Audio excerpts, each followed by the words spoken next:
Comme je vous ai dit au début de la célébration eucharistique, ce dimanche est appelé depuis quelques années par le Saint Jean-Paul II, dimanche de la divine miséricorde.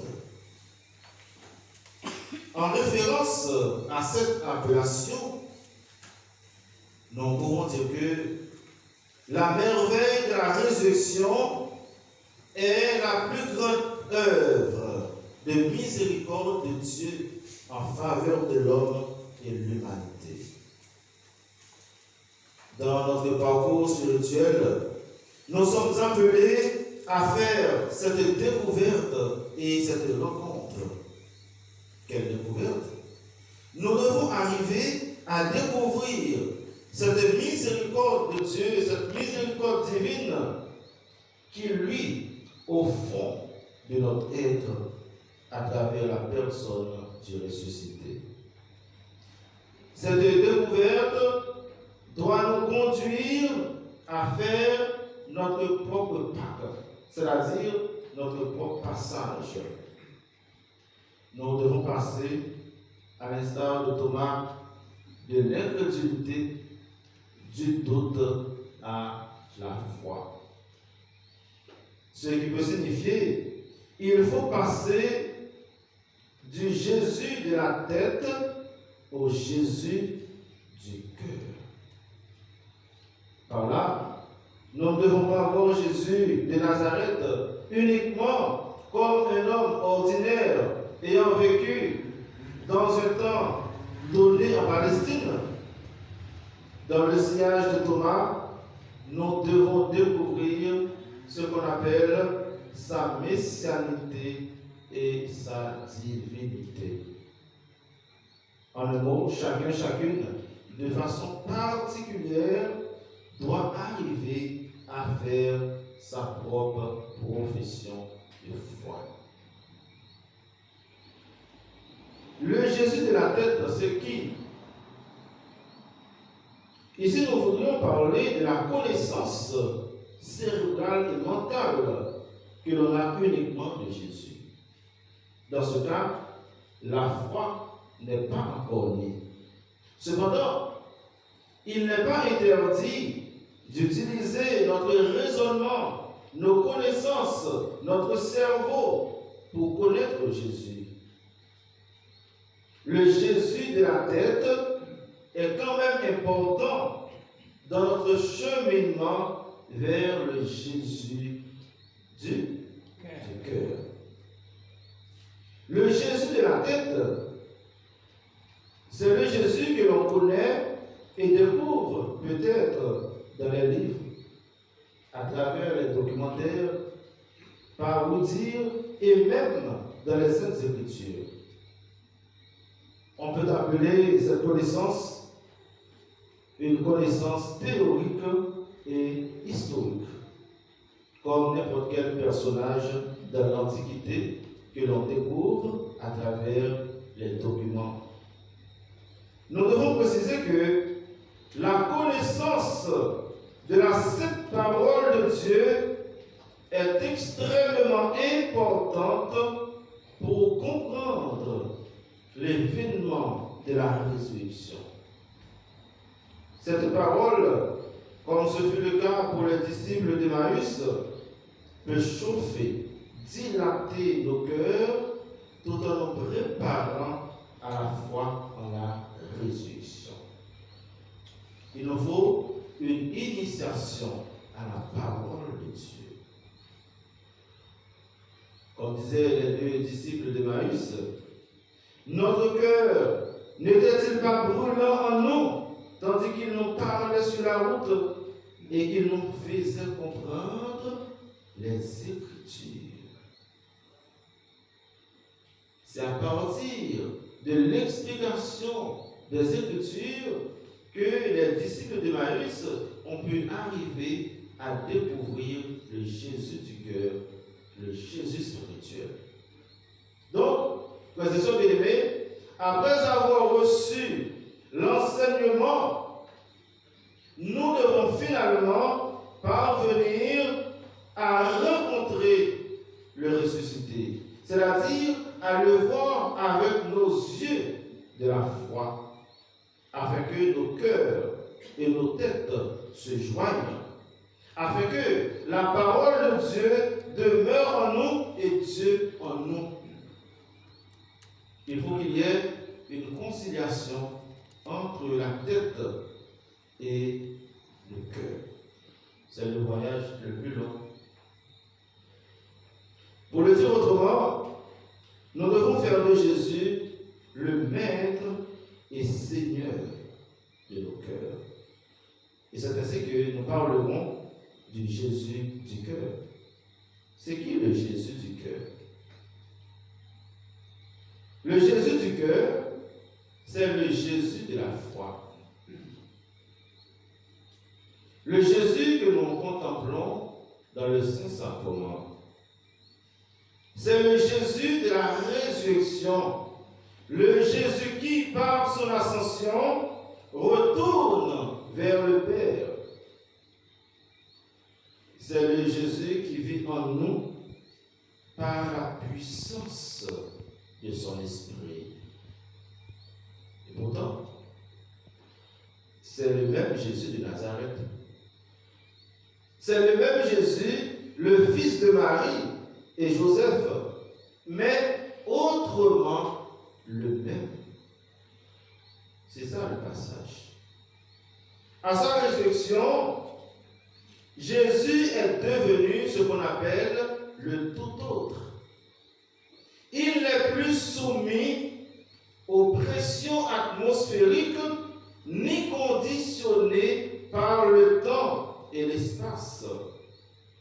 Sans doute il y a des physiciens et des chimistes ici dans l'Assemblée. Son siège est le cœur des hommes. Il faut admettre que le Jésus de gloire est aussi le Jésus de la passion, le Jésus crucifié. Dans son corps glorieux et ressuscité, Jésus porte les marques des clous. Son côté transpercé par la lance est là. À Thomas qui ne voulait pas croire en la résurrection, le Seigneur dit, avance ton doigt ici et vois mes mains. Avance ta main et mets-la dans mon côté. Cesse d'être incrédule, sois croyant. Jésus invite Thomas à faire son passage du Jésus de la tête au Jésus du cœur. Disons que le Jésus du cœur, c'est le Jésus qui transcende et change les cœurs. Il est le Jésus en qui il faut croire sans avoir vu et connu physiquement. Mais il faut le connaître spirituellement. Cependant, il n'est pas un Jésus fantôme. Il a bien dit à Simon-Pierre, un fantôme n'a pas de corps. C'est bien moi, Jésus. Thomas a connu ces deux Jésus, c'est-à-dire le Jésus avant la résurrection et le Jésus après la résurrection. Dans le deuxième cas, il lui a fallu pas seulement des yeux de la chair, mais aussi les yeux de la foi. Autrement dit, il a fallu à Thomas des yeux convertis, des yeux ressuscités, des yeux spirituels. Ici, ce n'est pas seulement la tête, mais c'est la tête et le cœur en même temps. Ce qui nous permet de dire, il faut mettre de côté nos incrédulités, nos raisonnements mathématiques pour adhérer à la foi. Il y a une conversion spirituelle à faire.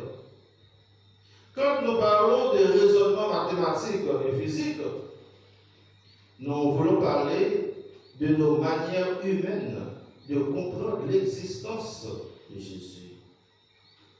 Jésus n'est plus conditionné dans sa matière.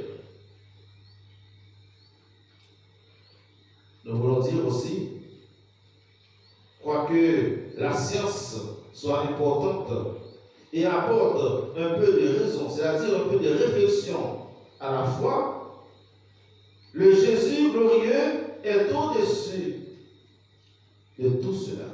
Et c'est là que nous allons comprendre le phénomène, l'événement de l'ascension. Jésus est au-dessus, au-delà de tout. Avec notre jumeau Thomas, nous apprenons que le doute, la raison, la philosophie n'est pas un obstacle à la foi. Parce que la foi est le charisme qui permet d'adhérer à Dieu, à Jésus et à sa parole. En revanche, le doute, ce qu'on appelle le doute cartésien ou le doute méthodique, sous l'action de l'Esprit Saint, peut contribuer et conduire à une confiance, à une foi totale et entière en Jésus-Christ. Au point qu'on arrive à dire, Jésus, j'ai confiance en toi.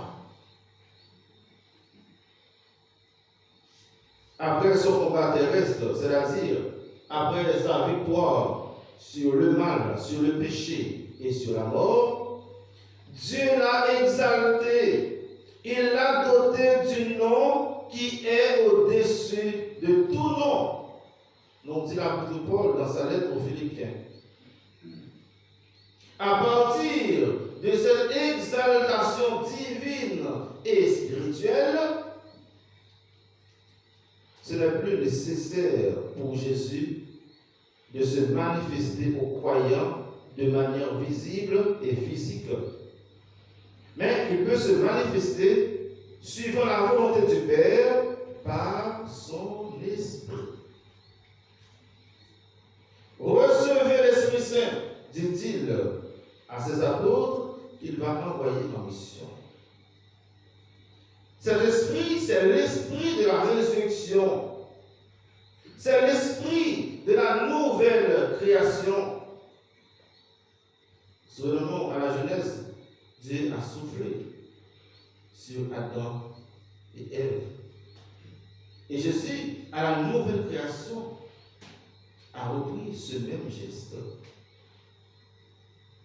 Il fait le nom des êtres vivants. Il fait le nom des créatures nouvelles. Donc, cet esprit que Jésus envoie sur ses disciples, c'est l'esprit qui renouvelle la face de la terre. C'est l'esprit qui nous rend vivants et qui nous pousse à aller en mission. C'est l'esprit qui renouvelle notre vie, qui fait de nous des hommes et des femmes nouvelles. C'est l'esprit qui nous permet de voir la vie autrement. C'est l'esprit qui change notre manière de penser, notre manière de croire et notre manière d'être. Comme tant d'hommes et de femmes, Sainte Faustine, à qui Jésus a révélé cette miséricorde, elle qui n'était qu'une petite religieuse, simple et pauvre, a eu le privilège et la grâce de rencontrer le Jésus du cœur et de devenir son apôtre pour faire connaître mondialement et spirituellement sa miséricorde. Ce Jésus qu'elle n'a pas connu historiquement, mais qui continue de se révéler par son esprit aux hommes et aux femmes de toutes conditions. Nous, chrétiens, chrétiennes d'aujourd'hui, nous ne connaissons pas le Jésus historique. Arrête.